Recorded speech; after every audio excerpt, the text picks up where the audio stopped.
Hi, Richard. Thank you for joining me on the podcast. How are you doing? I'm very well, Ethan. Thanks for asking me. No worries. Thank you for joining me. It's a pleasure to speak to you. A real pioneer in the Northern Soul movement, so it's an honour to speak to you. Oh, that's nice of you to say that. Thank you. I'd like to go right back to the start, really. What was your childhood like, and when did you first take an interest in music? Mm. Well, I was brought up in Manchester, born in Cheetham Hill. I was adopted, actually. So had an interesting discovery a few years ago when I found out that my birth mum actually went out to America in 1956 and had been living in Philadelphia and Dallas. And I've been to Philadelphia when she was living there, so that was kind of spooky.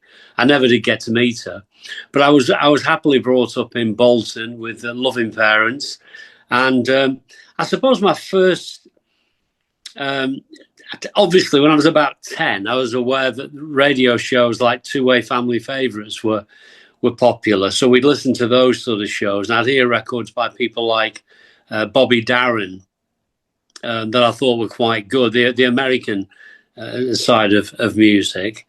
But then probably, I think probably the difference was made where I moved towards soul music was 1968, probably. Like many of us, transistor radios had been invented then, so we could wander around, listen to Radio Caroline and Luxembourg and hear these wonderful records that you wouldn't necessarily hear on the BBC daytime stations. So that got me into just liking the music, really. And I remember when I was at school, I went to Stan Grammar in Whitefield. I remember when I went to, I ordered Smokey Robinson and the Miracles, Tracks of My Tears from an electrical shop in Whitefield. So I think that was the first record I ever owned. And then I remember a bloke selling me a record on a bus home from school one day, Marvin Gaye, Chained. And it started to take hold of me a little bit, with a deviation towards reggae, because a lot of reggae was getting played on Caroline and Luxembourg as well. So people like Pat Kelly and Owen Gray and Ken Booth, and that was what I was really into in around 69, 70. And then I met the lady that was to become my wife, and she'd been to a venue in Manchester called the Twisted Wheel, because she lived in Manchester. And she started telling me about James Carr and Lorraine Ellison and the Dells, people I'd never heard of, really. So I went on this search around the junk shops to try and find these fantastically obscure records that had been released over here, but had not sold very well because they didn't press many up in the first place, but they weren't given any proper airplay. It was always with the BBC. Always wanted to champion the UK artists rather than the American artists. But, if you knew the right shops to go to, or you went round Moss Side, round the junk shops, you could find stuff, because you think about it, 1970, 71, a lot of these records are only 3 or 4 years old, which is nothing. But then it seemed like an eternity, being a teenager of 18 from 1970 to 66 felt like it was decades, but it was only actually 4 years. So collecting became a big thing with me, of British records, out of junk shops, a lot of lucky finds, built up a small collection. And you can ask me about what happened next then, I suppose. Before we get on to what happened next, what is it about Motown and Soul that grabbed you, do you think? I think it's uplifting music, and I think you could identify with your own personal situation. I mean, take the Tracks of My Tears, for instance. Who hasn't had a heartbreaking love affair when it's broken up and you think you just can't continue without that special person being in your life any longer? And you put on a facade, you put on an act. Yeah. Well, you mentioned you started collecting records. Then what did happen next then? Well, I was lucky because I started going to a club in Manchester, bit of a dingy place. The building's still there opposite Victoria Station. It was called the MSG, and it was branded the Pendulum Club. It had started in Manchester on Hardman Street under the old Guardian building as a Sunday night session, but had moved to Todd Street opposite Victoria Station, and they had fantastic Friday night sessions there, where you'd get in there for about 8 o'clock, down these dingy steps, No wooden dance floor there. It was asphalt, pillars, probably held about 200 people, bar at one end, but the most amazing dancing and the most amazing music. And of course, you had to be out of there by 5 to 11 because it was the last train home to Bury, which is what we used to catch. So it was a party on the train going back as well. In those days, it was single compartment trains as well. So you didn't have these horrible long corridors. You had 6 of you sitting in a individual. So it was really good. And, you know, people would get on at various stops and you'd expect to see them. Anyway, the Pendulum was a venue which had been set up because the Twisted Wheel had closed in the January of 1971. So it had been set up in, I think, 72 and 71, 72. And they were playing American imports. And they were playing great American imports because the guys that were DJing there, or one guy that was DJing there, Barry Tasker, worked for an importer of American records that was based in Manchester on corporations on Cross Street called Global Records. Barry had some fantastic stuff, and he was ably assisted by Dave White, and it was just a voyage of discovery for me. I'd hear the records, but then I'd watch the dancers, I'd see people trading records in the club, and it was on Sundays as well, not just Saturdays, and we'd go on both nights. And one Sunday, I was over at the bar, and Barry walked over to me and said, do you fancy going to America looking for records? I said, well, I'm certainly not very happy working in my job at the Dole office in the days when you used to pay people pounds, shillings and pence over the counter. I hated it. Horrible. And I don't think I was very good at it either. I think I'd probably got sacked. Anyway, I said to Barry, well, what do you mean go to America? He said, well, they'll send you to America. You'll be based in Manchester, but you'll be sent to America 2 or 3 times a year, let loose in these warehouses that nobody's been in for years, and you've got to find records and send them back, and we'll sell them in Manchester. It didn't take me very long to decide that's what I wanted to do. I mean, my parents were absolutely horrified, you know, when are you going to get a proper job and all that. But it really started off a career for me, both as a DJ and working in the music business. So I'm eternally grateful to Barry Tasker for that opportunity. So anyway, for 17 quid a week, I went working at Global Records on Princess Street in Manchester. And that was like an old office block, if you will. But they had one floor that was just racked out with thousands and thousands of records that people had brought back from America, and we used to sell them to people from all over the UK. There'd be record shops. We'd have Led Zeppelin 45s as well. It wasn't just soul. And loads of country and western albums. This guy was the first guy to ever import music into the UK. That's quite a big tick for Manchester. He was called Ed Balbier, lived in Philadelphia, of German origin. Didn't suffer fools gladly. He used to live in America, and every 6 weeks he'd come back over here. And within half an hour of him arriving in the building, we'd hear this almighty screaming arguments going on where he was telling people, you know, why haven't you collected the money off this customer? And what are you doing with this? And one thing and another. So it was a pretty hostile atmosphere. But I got sent to America twice in 1973. And quite well documented now, on my first trip there, I think in April 73, I was let loose in a warehouse in Camden, New Jersey, called House of Sounds, which is just, I can't tell you how big it was. Imagine a cotton mill in Oldham with records on every floor. It was just amazing. And these records were all palletized.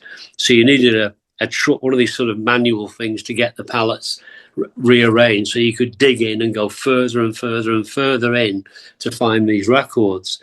But the first record I saw when I walked in there was a record by Gloria Jones called Tainted Love, which is on the floor of the warehouse, out of a packet. And I thought, well, I know Gloria Jones is, but I don't know that record. So I picked that up, brought it back with me, and that became one of my first big records when I started DJing. But that place in Philadelphia was absolutely amazing. So I went there twice in 1973, working for Global. By the end of the year, I'd been fired. everybody got fired from there because he always thought we were stealing records. But he took me back on as a consultant, and I went back out there in late 73 for the third time. And around that time, 73, some people in Bolton, my hometown, had decided they wanted to run an all-nighter. And they were looking for DJs. Well, I wasn't a DJ, but they knew I'd worked for Global and I'd been to America. So one day I'm sitting in Global Records in Manchester, and I get a call from this guy called Wick Barrett saying, "Do you fancy DJing at the all-nighters in Bolton? We can't do Saturday into Sunday because we can't get the license. It's like going into Sunday was a breach of some religious covenant or whatever. It's got to be Friday into Saturday." And I DJed at Vavas from April, May, June, July, which got my name established. I was the only DJ there, really. But the club were very proactive. They used to take full-page adverts in Blues and Soul magazine, which was the Bible in those days, and say Richard S., which is my name at the time, and list all the records I used to play. And it looked great. It was a big ad. And we used to get a lot of people in there, lots of people from all over the north of England, until very sadly in July of that year, the drug squad decided it could go on no longer. So they closed us down with very little notice, 2 days, something like that. So we ended up on the last event having to close at 2 a.m. It couldn't be an all-nighter. And I always remember as I was leaving the club that night, coaches rolling in from Cheltenham, expecting it to be an all-nighter because there was no social media then. You couldn't get the word out that it wasn't on, you know. So we then had a vacuum, if you will. And then in September of 73, 2 local lads from Wigan, Brian Rigby and Alan Kane, who had been Northern Soul fans and used to attend the Golden Torch in Tunstall, which is another famous club, 72, 73, that had been closed as well by the authorities for noise, actually. It was the local residents were upset at the noise. They'd gone to the management of Wigan Casino and said, "Look, there's a huge market here. There's no all-nighters anymore. Why don't you try one here?" And they were very reluctant, Jerry Marshall and Mike Walker, to do that initially, but eventually relented and said, "Well, okay, the police have agreed as long as it's members only, we'll have a go." 23rd of September, 1973, 672 souls turned up, all members, and the rest is history. So I didn't DJ at Wigan Casino until, I think it was the October of that year. I was offered an audition. Somebody had recommended me to the DJ there. And I must have passed the audition with records like Tainted Love, like Laws of Love by the Volcanoes, like Easy Baby by the Adventurers. So I was taken on full-time at Wigan Casino in January 1974 and worked there until almost the last all-nighter in 1981. So one thing really led to another. From that chance meeting at a bar in a dingy club in Manchester on a Sunday night in 1973, I was then DJing at a venue that was to become world famous. Yeah, that's a brilliant story. It's great how things like that can happen and lead to big things, isn't it? Yeah, sliding doors moments. Yeah, exactly. Before we get on to Wigan Casino, you mentioned you weren't a DJ till you started at Vavas. What was that first night like DJing? That's a good question. One I've not been asked before. The whole thing at Vavas was strange. The club, you would never think in a million years would be a Northern Soul venue that people would like, because it was really trendy. They used to run, our all-nighter started at 1 a.m. on a Saturday morning, early hours. But before that, 8 till 1, it was a Roxy Bowie night, because that was the big sort of glam rock, was a big thing in 1973. And so that crowd were moving out as the Northern Soul crowd were moving in. And I was then plonked into this, it's almost like a cockpit in between right next to the dance floor. So people were dancing right behind my head at sort of shoulder length, because the dance floor was raised up. So I was jettisoned in there. I don't think I used the mic all that much. It was just really bang one record on after another and keep them dancing. Well, they were dancing behind me. And that's almost alien now. You always, these days, if you're a DJ, you're looking out at a dance floor to see if it's working or not. And if it isn't, you better do something about it quick. Back then, they were behind me dancing, and people would lean over, tapping me on the shoulder, on the head, saying, "Here, mate, play this or play that," or kind of weird. I suppose I only got through it because I was 21 years of age or something. The thought of doing that now horrifies me. You know what I mean? But it was all, everybody was in it. But there was such a togetherness then back in the early days of Northern Soul. There were no rifts, no divisions. Everybody was eager to hear the latest new sound they hadn't heard before. It was very exciting times, actually. And quite a few DJs that were established would come along and help me and advise me and just be there to support me. And I've never really forgotten that. Did it get competitive within the with DJs? Because didn't you use DJs used to like cover the names of the tracks and who sang them and stuff, so the other DJs didn't know what it was? Well, that's exactly right. It started off, the Jamaicans had started that off with their sound systems, where they used to have two DJs competing with each other in the same room, and they both wanting to outdo each other in a friendly way. That's what I was trying to do, and others that covered records up. Cover-ups weren't really a big thing until we were aware that bootleggers were listening to our every record, watching our every move. And you'd find, as soon as a record started to go big, before you knew it, it was bootlegged and 1,000 copies were knocking around. So the first thing you did was stop playing it, which was a shame because many of the records had legs, had longevity, but were cut short by the bootleggers. But it also meant that they could never be released legally because the demand had been assuaged. So cover-ups were interesting. And yes, I would do it to stay one ahead of the other DJs at Wigan Casino, but also to give Wigan Casino an exclusivity, a mystique, if you will, where you'd make the name up, or at least I did. I would always try and keep some connection with the original artist. So if I gave a record like Vicky Bain's Country Girl its cover-up name, I called it Country Girl by Christine Cooper because she'd recorded on Parkway Records as well. So there was always a connection. And in some cases where records stayed covered up for years, which they did, because they were incredibly obscure, some of these 45s, people still refer to the cover-up name today rather than the original, which some people think is abhorrent and it's cheating the original artist. But it was a means to an end, really. Well, on to Wigan Casino. It's gone down as an iconic venue up there with Twisted Wheel. What were your first thoughts when you went into the building? People tell me the first set I did there was a Friday night after that October. I remember being very nervous in that October of 73. And I remember saying to some of my friends, these records that have worked well for me at Vavas in Bolton, are they going to work here? But there were enough people in that building that night that knew me from Vavas, that were friends that I'd met via Northern Soul. They encouraged me. And I think once the first couple had worked, you build confidence. And I went on from there, really. Very much initially being a follower of other DJs. I did have a few exclusive records, but most of the records I played were records that other DJs had popularized. So it was an evolutionary process to get to a stage where you had things first and people would come and think, well, he's going to play me an hour of records that nobody else has got or I've never heard before. That would have been the later 70s before that happened.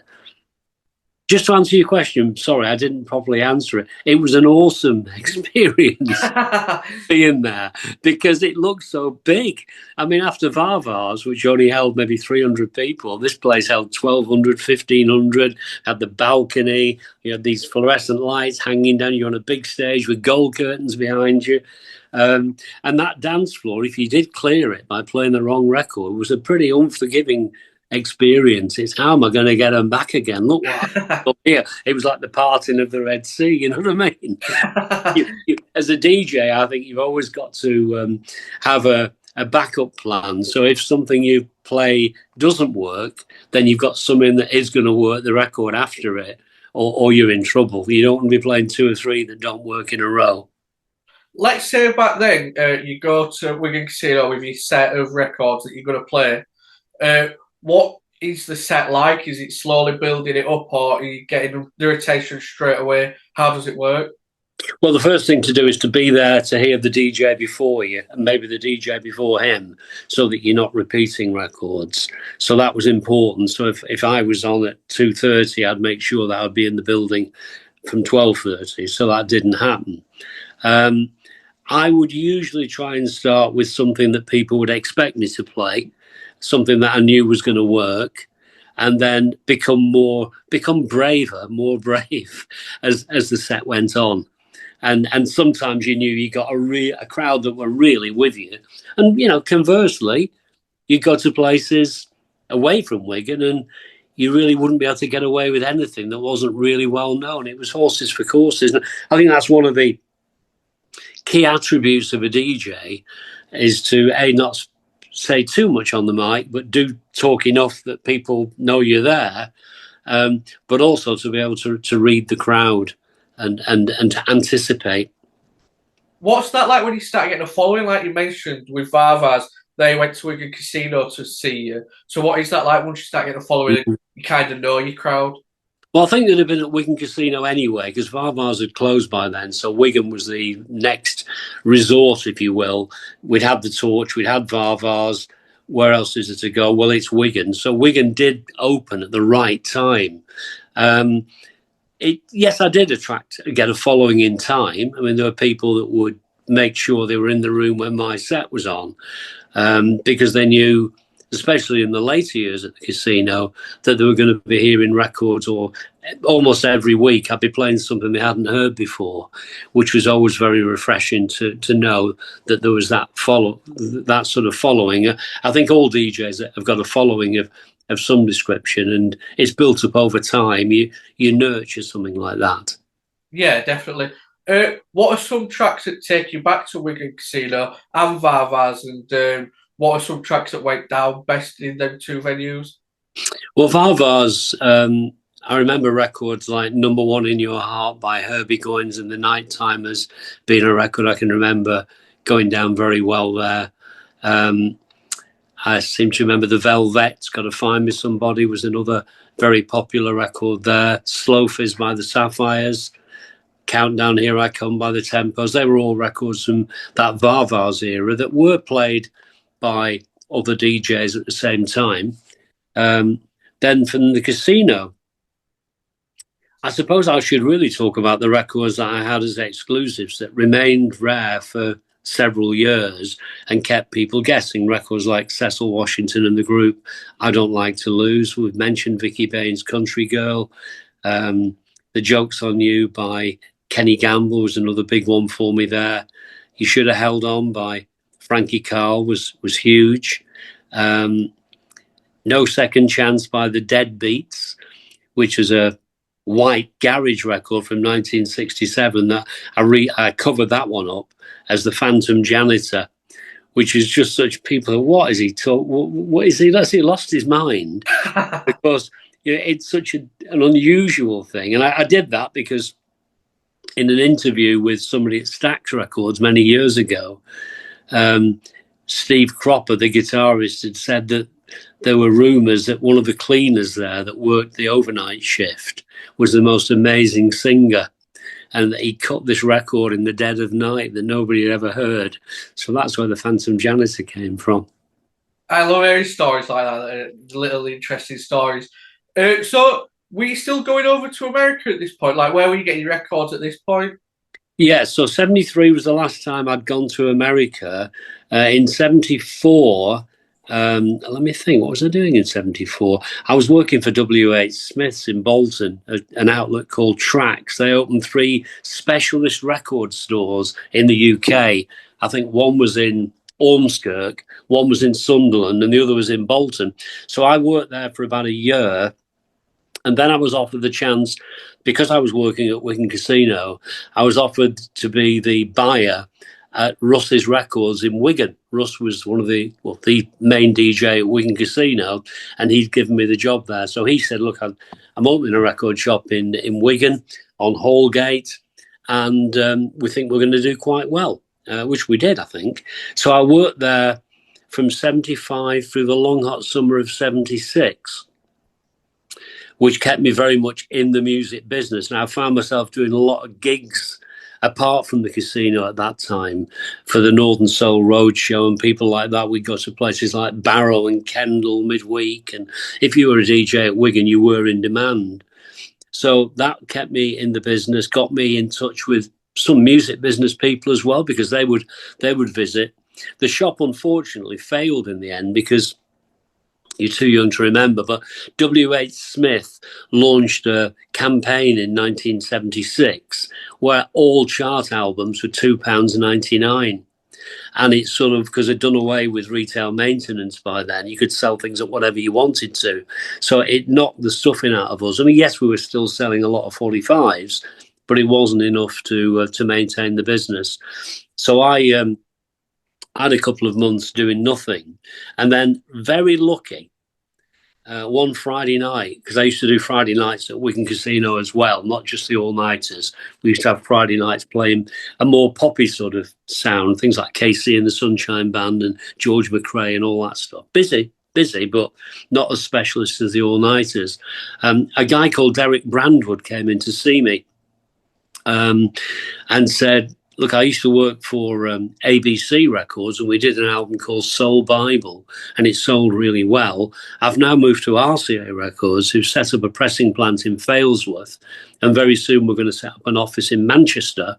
Would you be interested in looking back into the catalogue of RCA Records and putting together a 20-track album, which I did. We called it Jumping at the Go-Go, and it hit number 74 in the charts. Now, that might not seem very good, but you had to sell a lot of records in those days to get to number 74. So that ended up with me being offered a job. This is the sliding doors moment all over again. I was offered a job as a promotion man working for RCA out of their Manchester office in Piccadilly Piazza, which is where Piccadilly Radio used to be many years ago, opposite Piccadilly Gardens. And of course, once I got that job, I was then firmly in the music business. So we'd have regular visits to London for meetings.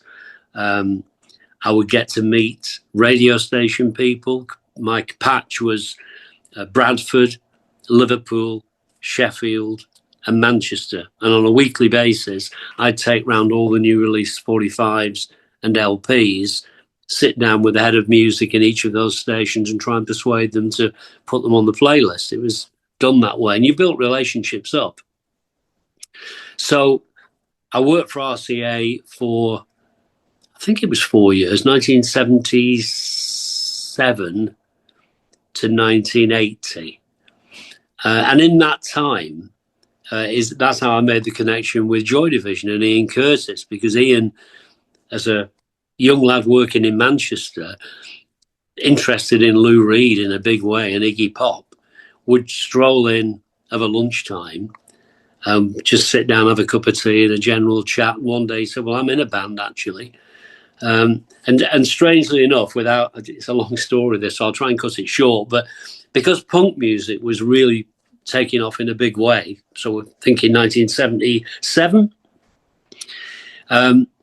my friend John Anderson, who ran Soul Bowl Records in Kings Lynn, who ended up being my main supplier of music for Northern Soul, went from 75 onwards and got me lots of rare records. He was very friendly with a guy in Miami who ran TK Records called Henry Stone, who's a legendary figure in the American music business. Being a legendary figure, he was very aware of trends. And he said to John one day, hey, this punk rock's getting big in the UK. Can you recommend a band? So John rang me and said, do you know anybody? I said, well, all I know is this bloke comes in the office and it's a group they were called Warsaw, now they're called Joy Division. They've just cut an EP, Ideal for Living, up at Pennine Studios, and they've got 999 copies left of 1,000 copies pressed. I've no idea if they're any good. He said, well, tell you what, Henry Stone's interested. Let's get him signed up. So it was totally random. The amount of bands that we could have selected in Manchester then, there were so many. And Joy Division, and they won't mind me saying this, they were just another band at this stage. So we signed them to a very dodgy recording contract and publishing contract. And I can remember when the guys came into the office, Peter Hook in particular, was very cautious about having anything to do with these soul boys, which is what Motown were.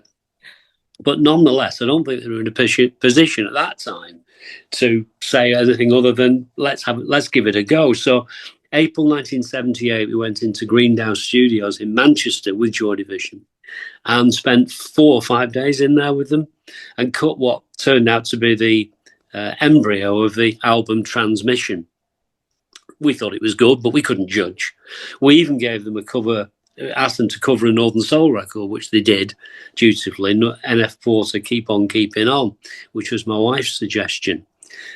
But at the end of the session, we were sort of in limbo a little bit. We didn't really know what to do. We tried to get RCA, who we work for, interested, and they dragged their heels to their eternal shame, because we thought RCA would be an ideal home for a group that worshipped Bowie, Iggy Pop, Lou Reed, etc. In that space of time where nothing was happening and all we got were cassettes of the session, which people actually in later years said were bloody fantastic, the group employed a manager, Rob Gretton, and said immediately, this needs complete remix. We can't do anything with this. Well, we hadn't got the money. We'd spent 1,300 quid on the session, which I think it was about 34 quid an hour in that studio. And we didn't really, you couldn't have said at that time, this band are going to be one of the biggest bands the world has ever known. Nobody would have said that. But as we were recording them, it seemed to be the catalyst for people in Manchester, Martin Hannett, for instance, Tony Wilson, to who are they in with? Who's recording them? And it sort of accelerated the interest of other people in them. A bit like a football scout, or United a scout in him, he must be, and suddenly a lot of other people are interested. So I do believe that we gave them a real helping hand there. I'm not saying it wouldn't have happened with Tony Wilson and Martin. It may well have done, but it was kind of funny that it wasn't happening before we got involved. Anyway, we decided in the end, wrongly as it turned out, because we liked Ian and his wife Debbie, to sell them back the master tapes.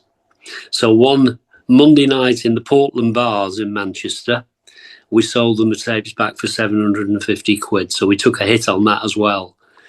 Had I not sold those back, I'd be on a beach somewhere now, wouldn't I? But nobody could have predicted how big that band, and still, they're into the stratosphere of stardom, aren't they? Worldwide.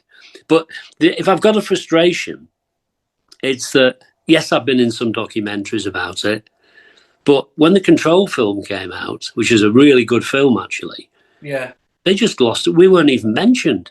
Now, even if they'd made fun of us in that, I wouldn't have minded. But just to go ignore it, I thought was a bit odd, really. A bit odd. But we have been mentioned in books and other documentaries. And I'm proud that we, by pure fluke, because there's no way we could have made that happen ourselves. It was offered to us on a plate, really. Just being in the right place at the right time. It just shows you, doesn't it? Yeah, he's a really important part of their history as well. So yeah, you would think it'd be mentioned a lot more. Yeah. So back to Wigan Casino, though, it closed down in 81. What are your memories of those, like favourite memories from those 8 years playing there? Just the the way that you were able to take a record from absolute obscurity and 6 weeks later see 1,000 people dancing to it, and then it ultimately getting released in the UK legitimately. And also the fact that it got me, I've not really touched on the radio work, but ultimately being at Wigan got me the job at RCA. The job at RCA, going around the radio stations, got me the job initially on Radio Hallam in Sheffield because they knew that I was a Northern Soul fan. I then got other stations that I've been on ever since. So I've got it. Yeah, I do often think, well, I do sometimes think, if any one of those things hadn't happened, would there have been maybe I wouldn't have been where I am today and still doing what I do today, because it was kind of, my daughter says to me jokingly, my career has been a series of lucky breaks. But I suppose you've got to make the most of those opportunities when they're handed to you. Yeah, exactly. You could have the breaks, but you've got to have some talent in there for it to keep going, haven't you? Yeah. Wigan Casino was fantastic. I mean, when we look back on the history of Northern Soul, there's nowhere really to compare with it. It wasn't just that they popularised the music to such a wide number of people around the UK. We had the filming done by Tony Palmer back in '77, This England, which at the time was poo-pooed by myself and others as going to ruin the scene and over-commercialise it. Oh my God, we'll have to have the lights on, it'll look bloody awful. And some people still think that to this day, but I think most of us look back on it now and say, well, if we hadn't got that, nobody would have believed it ever happened. It's an actual true reflection of what the place was like. The record bar, people pushing at the doors to get in, a sensational documentary. And it was viewed by, I can't remember how many million viewed it at the time, but it can't have done Northern Soul any harm when you think about it in the bigger picture. Of course, a few purists would turn away and say, oh, it's all pop music at Wigan. But I think they missed the bigger picture there, because the casino brought so many people onto the scene, and they're still with us today, thankfully. We mentioned how when you found Tainted Love, it revived the song. What was it like reviving their careers as well? Because they would come and play at Wigan Casino, wouldn't they? Yeah, Gloria Jones, interestingly enough, there's been some debate about that on social media in the last few days, whether she was there or not. I actually can't remember it, which is a sad admission, but she was there. And as was Mark Bolan, he was wandering around the record bar. I did actually have a chance to talk to Gloria Jones about that record some years ago at Blackpool Tower. She came and performed for us. And she was adamant that she'd written the song and that Ed Cobb had nicked the song off her and put his name on it, and of course has made a lot of money on royalties from a soft sell hit.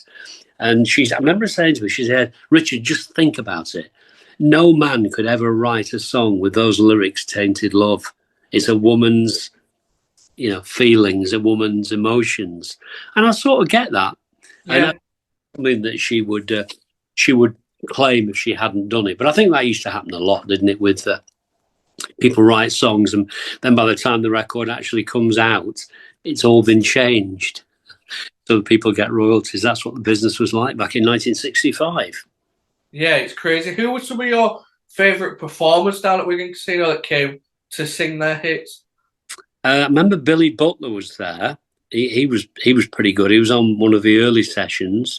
The Exciters were there, and of course, I think the best, Jackie Wilson was there, of course, but he did a very sort of supper club set with none of his Northern tracks, because he was on tour to do those sort of songs and wasn't going to deviate when he came to Wigan.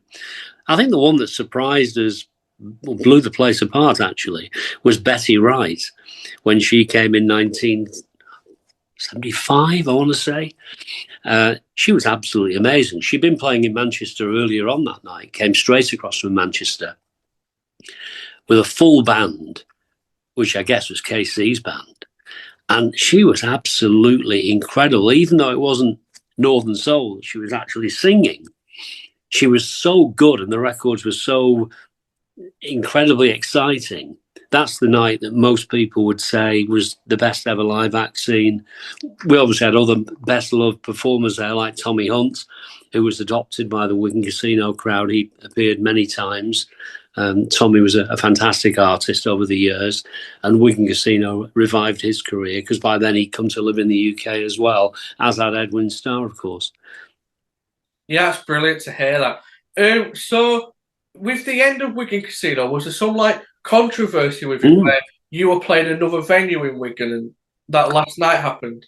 Yeah, sadly. I mean, I'd taken the decision that if Wigan was announcing they were definitely going to close, well, did that mean the end of Northern Soul for Wigan? And I didn't think it should. So rightly or wrongly, I approached the Mecca Club there with the encouragement of the manager then at the time there. And we arranged to have an all-nighter, which would run 2 weeks after Wigan Casino had announced their final night. I guess the mistake I made was I didn't book all the Wigan DJs. I booked DJs that I felt were best capable of taking the music forward rather than looking backwards.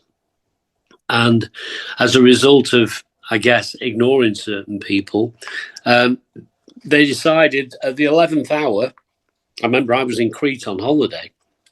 So I'd done my set there on the 6th of September 1981, went off on holiday for a couple of weeks, expecting to come back and do the final night, which had been announced, I think, on the 19th of September, only to be told when I got back home, because, of course, in those days, you didn't know anything. If you're out of the country, you got no chance. I got a phone call saying, you've been banned from Wigan. I said, why have I been banned? Because you dared to run another all-nighter. I said, well, they're going to close anyway. What are they bothered about? So, well, they're carrying on, and they're going to clash with you. It was pretty horrible, really. I'm not saying I was blameless, but I don't think I did much wrong. So we ran with 150 people, and they ran with about 1,000 people. But of course, what they'd done, they conned the people that had gone on what they considered was going to be their last night ever. In fact, there ended up being about 4 last nights ever that ran until the December. So it left a very nasty taste in the mouth that's never really gone away, to be honest with you. And lifelong friendships were ended at that time, and we move on. It's a shame that as well, isn't it? Like how it ended after it being so magnificent, really. Yeah, it was. I mean, I tried to explain it all in a book that I wrote a few years ago called Setting the Record Straight. And that was really the main reason I wrote the book. It wasn't about the music. It was to explain to people what had actually gone on. But people will have their own view on that. We recently did a Wigan Casino 50th anniversary at the Winter Gardens in Blackpool. And I didn't book all the DJs that people thought I should have booked. And it goes back to that particular incident where I still felt that we were in the right and we were badly done to, and it stayed with me ever since. I suppose if I've got a failing, it's I'm not. I do bear grudges sometimes. Being totally honest with you. What are some of the best crowds you've had? What venues have had the best crowds when you've played? Well, numbers-wise, you'd have to say it would be that Wigan Casino 50th anniversary event, which happened in September 2023 at the Winter Gardens in Blackpool, where it wasn't just the fact we got 5,000 there, which is a pretty high attendance. Normally, when we do those events, we get 2,000. People came out, made the efforts. People hadn't been out for years. We had over 70 people from Australia who turned up. We got a lovely picture with all of those together in the floral hall there. And that was unforgettable. And it also coincided with DJ Dave Everson doing his last ever DJ set. So there was a lot going on. It was very, very special. Other than that, I would say probably I did my last ever all-nighter in just before COVID, thank God, at the King's Hall in Stoke in September of 2019. If only we'd known what was around the corner, eh? Yeah. 1,500 for that one. So that was a complete lockout. And the atmosphere was pretty special that night. In fact, we've got that recorded by the BBC, so it's there for posterity. So they're two that would stand out as being very special. If I had to pick another one, it would be up in Fleetwood at a place called the Calligran, which is a holiday park. And we put a guy called Frank Wilson on there live at the Weekender, and we had 2,000 in that room. And I'd never really known an atmosphere like that. It was absolutely incredible. That was about 2001. But the crowds are good at Blackpool. The Tower and the Winter Gardens that I organise a couple of times each year. We're hitting good numbers there. I think people now expect a better venue. When we're all young, nobody cared what the venue was like. It was all about music. But now I think the facilities are more important. In fact, I know they are. So if I'm running an event now, I do try and make it in a venue that I think people are going to be very impressed by. Places that we never dreamed we'd get in 1981. Somebody said to me, you'll be running events at Blackpool Tower in 30, 40 years' time. You just laughed them out of the room, but we are. It is great to see it still going strong, though. Yeah. But you've stopped performing live, haven't you? Well, I do DJ sets, but they're just not all-nighters. And I don't take bookings. And I don't take bookings to try and maintain my energy, because I think once you take one, you've got to take them all. You can't. And I don't want to get into. I find it difficult. If I'm running my own event, okay, I'm making money out of that. That's my business, and I've worked the business model. But if somebody says to me, how much do you want to come and DJ? I couldn't say a figure anymore. It feels mercenary. In a bizarre way, it feels mercenary to even say that, because it's something that's been good to me over the years. And, so if I did do anywhere, I'm doing one actually in Todmorden for nothing on August Bank Holiday Monday for a friend of ours that's not been very well. So I still always do those sort of special events. But having 6 or 7 of my own a year to run and organise, I do DJ at my own gigs, but they're not all-nighters. So, I try and do sets now that are early on in the event so that I can play some things that maybe you don't need to have the dance floor full to. A bit more enjoyable, things we haven't heard for a while. But I do still enjoy DJ. But my main energies now are on the radio show, and that's my weekly 2-hour set now for Solar Music, Solar Radio every Sunday morning between 10 and midday, when I do a Northern Soul hour and then a Modern Soul hour, and that's Richard Searling now. That's what I mainly focus on a weekly regular basis. Yeah, I'll leave a link to the radio station, and you've got a Mixcloud as well, haven't you? Yes, yeah, there is a Mixcloud, and that's mixcloud.com/Spurs1961. I'll leave a link to that as well. So you're a Spurs fan, aren't you? I am, from being 9 years of age and not having a clue where they were based. If I knew they were a bunch of Cockneys, I would have run a mile. But of course, back then, because everybody at school was a United fan, and you never saw anything about. In those days, the newspapers would only carry the regional teams. You wouldn't. Now you pick up a paper and you can see reports on any club, can't you? But it wasn't like that then. So it made you even more fanatical. And they were such a great team back then. I mean, the way they moved the ball around, they were just different class. So I fell in love with them, and then football in that order, rather than football and then Tottenham Hotspur. We've had some tough times ever since, but like any football fan, I'm optimistic things will get better. That's the way to be, like. But you have had a European success. We did. Yeah, that was an unexpected triumph, shall we say? But a terrible game. Yeah, well, I watched it. Yeah, it was a bad game, but it doesn't matter, does it, if you win? Yeah, no, it doesn't. Did you work on the Northern Soul film with Elaine Constantine? Very closely. I was delighted to be asked by Elaine. I've got a lot of time for her. She's great. The work she put into that. And interestingly enough, when she sent the original script of that, my wife read it. And for me, it was just words on a piece of paper. And Judith had only spent about 10 minutes reading it. She said, "This is going to be fantastic." I said, "Really?" She said, "Yeah, she's absolutely nailed it." So I get involved with Elaine, giving her. We use the King George's Hall in Blackburn for the Wigan Casino scenes, because the venue is quite similar to the casino. And Elaine's attention to detail was incredible. They got everything just right. I mean, when you looked at the wardrobe and the props and things that they got, it was just unbelievable. She went the extra mile. In fact, when we did the Wigan Casino all-nighter scenes there, we had an all-dayer there on a Saturday to do the filming. And grown men were crying at the end of that. They thought it was like it was all here again. It was very emotional, but she's a genius, Elaine, and deserves every credit. And of course, you can tell how popular that film was. The amount of times it's shown again on TV, and she got Steve Coogan involved and Lisa Stansfield involved. You know, people that she knew, and she helped me a lot. It gave me good profile having that involvement. So I'm eternally thankful to Elaine. So it is a brilliant film, and I'm guessing, like you say, there it captures the scene perfectly, like in a modern day from back then. But what was your role in it then? Were you picking the tracks? I didn't really have a role picking tracks. I think I was asked, "Have you got the original copy of that record that we can use?" Because we didn't want bootlegs getting filmed. I located the King George's Hall, made that happen, which was no mean feat. I mean, the logistics behind that were just absolutely incredible. And I was used for, you know, how people would talk back in 1973, 74.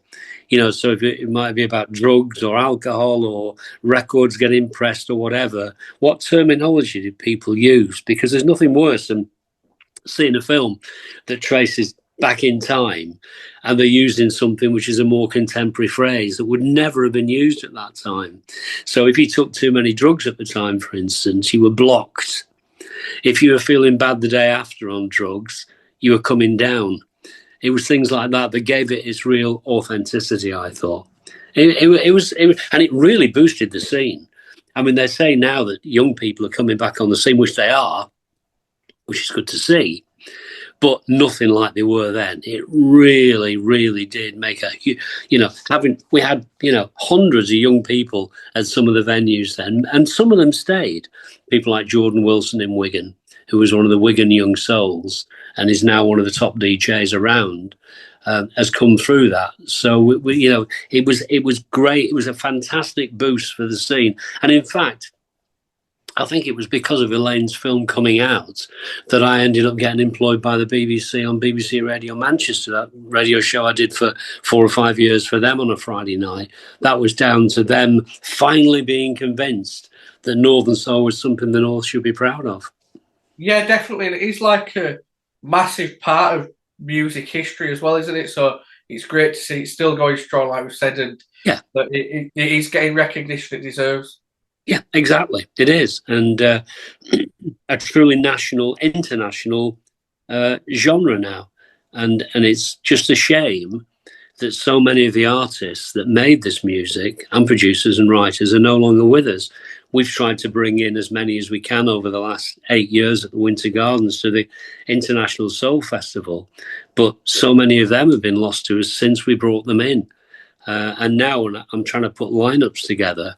It's impossible to do it. Those reviews are just not available. They're either too old, not able to sing anymore, or sadly no longer with us. So I'm having to redesign that event to become more DJ led. But I suppose it's a nice problem to have, and at least we did see these artists or some of them, when we were able to. I mean, some of the people like Dean Parrish, who was a casino legend, and Bobby Paris, who did Night Owl, have been in the North and Northwest, and they're unforgettable. And people, I suppose, we didn't maybe get enough film of them because I don't even think mobile phones had been invented really in the late 1990s. It was just still taking pictures at that stage.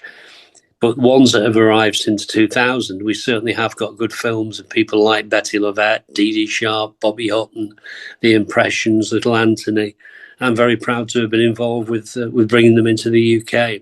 And we should also mention Eddie Crosdale, who has run the 100 Club in London now since 1979 and kept the flame flying down there. And also the amount of artists he brought in at his Cleethorpes Weekender, artists that are no longer with us, like Willie T. He was an inspiration to me as well. Yeah, brilliant. Well, you've been a big figure in the Northern Soul scene and the Soul scene, and you've got quite a lot of accolades with it as well, and awards. That must be something you're proud of. Well, I was absolutely delighted to get the British Empire Medal when that was announced in 2019. That was a good year for me just before COVID. Completely out of the blue. And really, It's something I still can't believe when I opened the letter. The letter came stamped with whatever government stamp on it. I had to read it 2 or 3 times and then just put it down and walk away. It was, I think, a lot of people that get that honour have the same. They can't believe, because you don't know you're going to get it, and then you can't say anything about it. You've got to wait 6 to 8 weeks. So when it was actually announced, it was lovely to see the nice comments that came through, and it's something that, is I just wish my mum had been here to see it. Yeah. Well, I'm sure she's very proud of you and what you've achieved, though. Yeah. So to finish off, though, you mentioned you're working on the radio now. You've also got the events. What's life like for you these days, and what events have you got coming up? Well, this year we've got the next Blackpool Tower Togetherness Weekend, which is Northern and Modern Soul. That's in November, a world famous location. And in fact, next year, 2026, we'll have been there 20 years. So we're looking to do something special for both. We do 2 weekenders there a year, one in spring, one in November. Both of those we're going to do something special at. And I've just finished the latest Blackpool International Soul Festival, where I'm still pinching myself that I was able to persuade the world famous singer Patty Austin to come and perform for us. She's been with us twice now, 2018 and this time. And I think she was even better this time because she knew what to expect. First time she'd not sung the songs she was singing since she was a teenager. But now she knew the songs, she knew the crowd, she knew the backing band and the backing singers, and she was a lot more relaxed. That was a very emotional event. I've got to say, it'd be one that'd be very hard to repeat ever again, though, because there just aren't the artists out there to bring over anymore. So I'm now in the process of planning the International Soul Festival for 2026. I've just actually booked the artist. I better not say because I've not signed the contract yet, but it's an artist that is pretty high profile at the moment here in the UK and has got a great legacy with mods and 60s soul as well as Northern Soul. And I think it will be an artist that appeals to the younger crowd as well, which I think is important. Yeah, that's brilliant to hear. It's great to hear that you're still involved in the scene and putting these events on and playing the brilliant tracks on your radio. And like I said, I'll leave a link to the radio, the mix card and everything. Thank you. Thank you so much for your time, Richard. It's been an honour to speak to you. It's been a pleasure to speak to you as well. And I look forward to seeing this and I can share it out on my socials in due course. Yeah, if you could do that, I'd be much appreciated. Of course I will. Thank you. Thank you. Nice one. See you. Thank you. Cheers, Ethan. Bye. Bye. All the best.